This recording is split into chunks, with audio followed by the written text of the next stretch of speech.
Chapter 1149, Escape. When Audrey and company below the platform saw this scene, it was as if they were admiring a large magic show. For a moment, no one realized what had happened. A few seconds later, the scene started to turn disorderly. Amidst screams, the king's guards all rushed up the platform.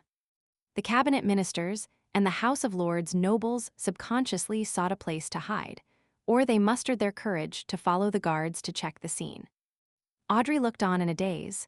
She wasn't too surprised, but she felt that it was surreal. If Mr. World paid strong attention to someone, it meant that they were being watched by Mr. Fool. And to date, none of Mr. Fool's goals had failed. This was the will of a deity.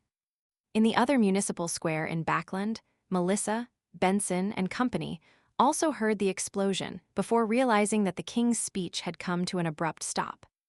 After a moment of silence, people began to turn rowdy as they began breaking out into a discussion amidst hushed whispers. Fear of the unknown and fear of the future slowly occupied their hearts. In the outskirts of Backland, inside ruins number 1, George Ii's mind was a blur. He felt something that couldn't be resisted inside his body as a volcano of extreme madness erupted in his mind. It was changing his body while distorting everything around him. Indistinctly, he saw a huge black throne, one which he was sitting on. He wore an emperor's crown, looking down upon the real world with great pride. He had reign over his subjects, and he was equal to the deities. He reached out his hand in an attempt to grab this future, but countless curses and attacks of unknown origins kept striking him. It prevented him from touching that future. No. George Ii's hand, which had faded, hung in midair as his consciousness tore apart as his body mutated completely. Trissy, who had been reduced to a blob of flesh and blood, enveloped that shadow of order using her countless thick snake hair. Boom! In the outside world, in the area corresponding to ruins number 1, large amounts of dust were stirred up into the sky like the thickest of smog. Boom! The area became a humongous crater that was connected to the Tussock River, opening up an inlet for the river water to rush in. Rumble! High up in the sky, lights dimmed as a storm containing immense horror enveloped the area. Further away on a mountain peak, 2 figures watched this scene without anyone speaking a word. They were the demoness of unaging Katarina, who was wearing a pure white robe, and the pale, hooded red angel evil spirit. After 2 seconds, Saintess of White Katarina sighed softly and said, "The reason we wanted to find her was because Primordial told us that she has strong inclinations towards self-destructing." The red angel evil spirit listened silently as his expression twisted slightly. "I know who interfered with my response." Katarina thought of various answers, but she couldn't be sure. Ultimately, she chose to remain silent. The red angel evil spirit slowly said a word, "Evernight." After a pause, he suppressed his emotions and added, "Otherwise, I would have long found Trissy cheek." Without waiting for Katarina to respond, the red angel evil spirit turned around and left. In another ruin, a hint of joy flashed past Klein's eyes when he saw the secret mausoleum collapse and spill out copious amounts of blood.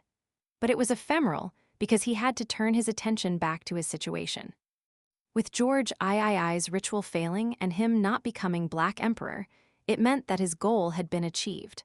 What followed next was to escape. At that moment, while the mausoleum's destruction didn't have any significant impact, Rionette Tynecare followed her agreement with Klein, and she didn't stay any longer. She first entered the spirit world and fled deep inside it. The power she borrowed from herself was coming to an end.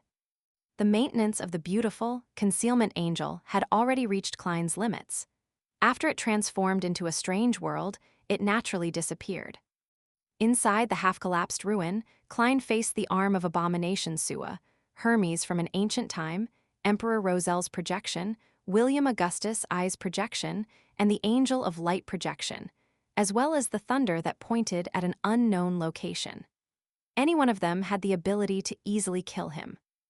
And for him to summon a historical void projection at the angel level wasn't something that could succeed within a few attempts. Without any hesitation, Klein's body turned incorporeal as he attempted to hide in the historical void. At this moment, a vortex suddenly appeared in the grayish-white fog in his vision. It was made up of countless transparent maggots that extended out transparent and slippery tentacles. Zeratul. Zeratul's actual body had appeared. He had been waiting in the historical void for Klein. At that moment, Klein's action of entering the historical void could no longer be reversed. All he could do was watch helplessly as he was pulled in by the vortex and thrown into the center. He wanted to snap his fingers and ignite another paper crane, but he realized that no flames could rise up there. Having probed him once, Zeratul was confident of his trump card. By relying on his level suppressing him and the authority of bizarreness, he made Klein unable to control the flames anymore. In addition, Klein's intuition told him that the destination, after making a teleportation attempt, was mysteriously connected to the vortex formed by the transparent maggots. He was unable to escape, nor could he summon enough helpers. However, Beyonders of the Seer pathway never perform unprepared. The vortex formed by the transparent maggots slowly spun as it received a visit initiated by Klein. The transparent and slippery tentacles swam over in an unstoppable manner. They reached towards him, but they only wrapped around the ancient book covered in dark-colored skin. The blood on the book's surface hadn't completely faded. Grossel's travels. At the most dangerous moment, Klein pricked his fingers, allowing his blood to flow onto the surface of Grossel's travels. Then, with a whoosh, he entered the book world and temporarily escaped the fatal trap set up by Zeratul. The moment he entered the book world, he immediately stretched out his hand and grabbed forward, pulling out a marionette that he had temporarily possessed from the historical void. Hvin Rambus. He had once tested that he could summon the projections of true history here. After all, it belonged to Sephra Castle, and praying to the fool in the book world wasn't obstructed. Of course, if that didn't work, he had other ways to resolve it. He could summon Justice Audrey, who existed in the book world's history.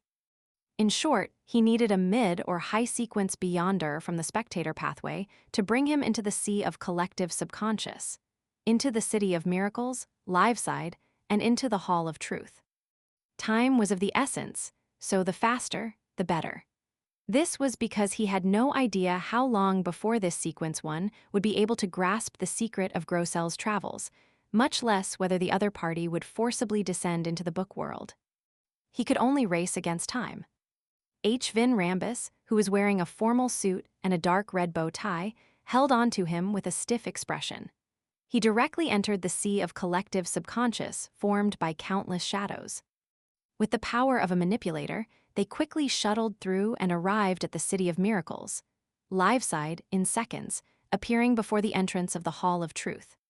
Klein released his control over his marionette, Hvin Rambus, and under the nudge from the strong winds, he ran through the door.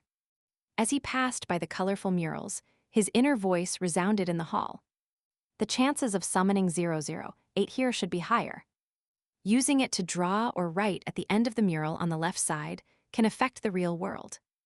Through its arrangements, I can make Zeratul make a mistake, allowing me to find a safe escape route. No, it's still easier to let Ammon's avatar join the battle royale and implicate Zeratul. That will be easier to fulfill. It's no wonder the goddess wants to bait Ammon into Backland. The mural on the right represents the book world. I can use 008 to draw another temporary door for me to leave. While flying, Klein's right hand kept grabbing at the void ahead. 5 times, 10 times, 20 times. When Klein borrowed strength from his former self, his right hand suddenly sank as he dragged out a dull, classic quill. 008. In the next second, Klein arrived in front of the huge pillar that was multiple arm spans wide. This had a clear sense of being worn down by time. It was the throne of the dragon of imagination, Ankwelt. Klein circled around the stone pillar and arrived at the end of the mural.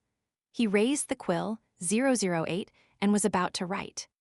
He had never tested for any changes when using 008 in here before. He was afraid that it would result in an excessive accident and alert Ammon's brother.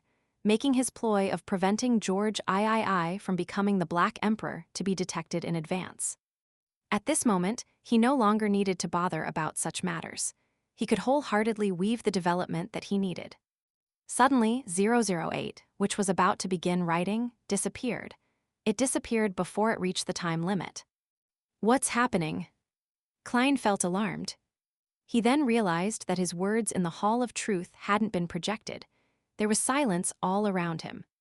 With his spiritual perception triggered, Klein slowly turned around and saw that the time-worn rock had turned into a 100-meter-tall cross at some point in time.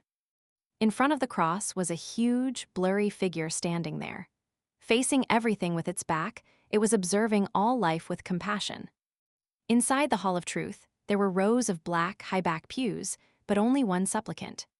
The supplicant had his eyes closed as he sat in the middle of the first row.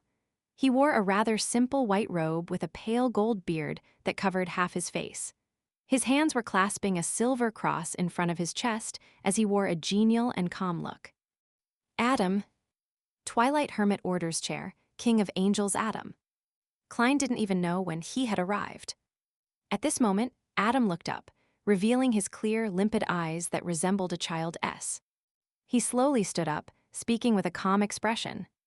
George III's death causes Lone to suffer a heavy blow. Unable to sit idle any further, Intes decides to take this opportunity to launch an attack. This war officially develops into a war that sweeps through the world. Can you accept such an outcome?